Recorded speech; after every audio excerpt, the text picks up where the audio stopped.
Hello mga paps. Ngayong araw ay susubukan natin sa lahat ng customer kung sino yung mga magbibigay talaga ng tip.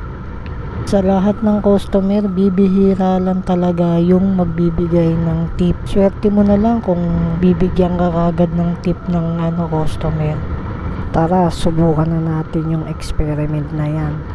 Let's go! Iwan ko na lang daw po sa guard. Kay Mildred Kasuyon po. Ito, andito na tayo sa first drop off natin. Pagka credit talaga, kadalasan wala talagang magtitip dyan eh. Bihirang bihira lang talaga yung credit na magtitip sa'yo. Kahit 20 pesos lang. At ito naman ang aking second drop off. Saktong-sakto lang talaga yung binigay niya sa akin. Wala ring tip kahit 10 piso o 20 pesos. Umalis na ako agad pagkabigay sa akin ng delivery fee ni madam. Kasi alam ko naman sakto lang yung binigay niya sa akin. Ito naman, nandito na ako sa pangatlong drop off ko. Bali binigay ko na yung dineliver ko na documents lang. Pero guard lang yung kumuha, kaya matik na yun. Pagka guard lang, wala talagang doon magtitip. Goals yun pag ganun. At ito naman po, nakarating na po ako sa pang-apat na drop off ko. Bali, inabutan po ako sir ng 1,000 pesos pero wala po akong pangbarya dyan. Bali, Gcash na lang po yung binayad niya sa akin. At sa pag Gcash, nag-add tip na lang po siya pang cash out. At ito na po, nandito na po ako sa pang-limang drop off ko. Binigay ko na po kay sir yung deliver na 2 box. Hindi pa. Yung bayad pala nito ay bayad Gcash din. Nagpa-add lang ako sa nag-book ng pang cash out kasi Gcash din po yung ibabayad niya. Sino ba yung nag-book na ito, boss? Hindi ba ikaw yung nag-book na ito? Tawagan ko nga yung Kasi hindi naman po si sir yung babayad, bali yung nag-book yung nagbayad, kaya ayun. Yun lang po yung inad niya sa akin. Hello po. Ma'am, nandito na po ako ma'am sa drop off, ma'am. Okay na po. Opo, Gcash niya daw. Gcash niya na lang daw eh. Sige ma'am. Oo, okay na yun boss. Gcash 10 pesos 2 box. At andito na po ako ngayon sa pang-anim na drop off ko.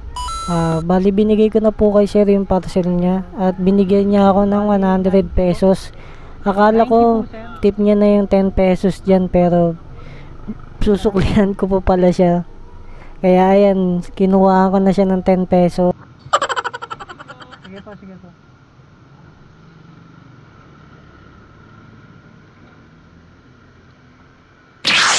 At ito na mga paps, pang-pitong drop off ko na po ito. Bali mabigat din po yung dineliver ko sa kanila, pero malapit lang naman po siya. Binigyan niya lang po ako ng 75 pesos. Bali nag-add po siya ng 7 pesos lang po. Pero okay na po yun, malapit lang naman po yung drop off. All goods na din yun kahit papano. At ito na mga paps, pang-8 pick up ko na po to. Ayan, ito lang po. Yan lang po yung yung i-deliver documents. Malapit lang naman po siya.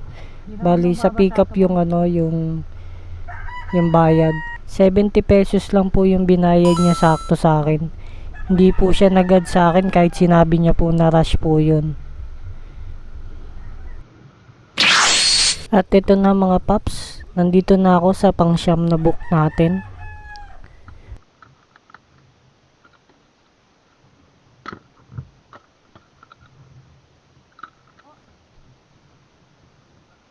Lalamog po kay Paharilyo Senate po. Ito po. Galing po sa ano, sa... Opo, 89 po. Delivery po.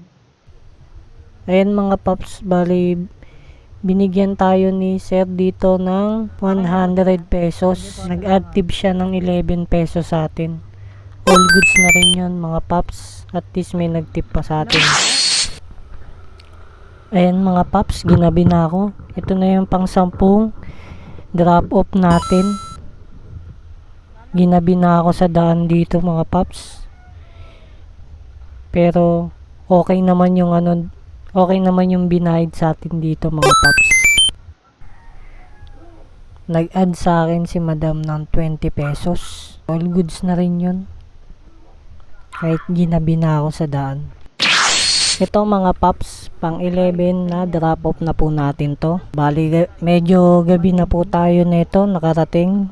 200 pesos po yung binayad niya sa akin. All goods na rin po yun. Natapos na po yung server natin mga paps.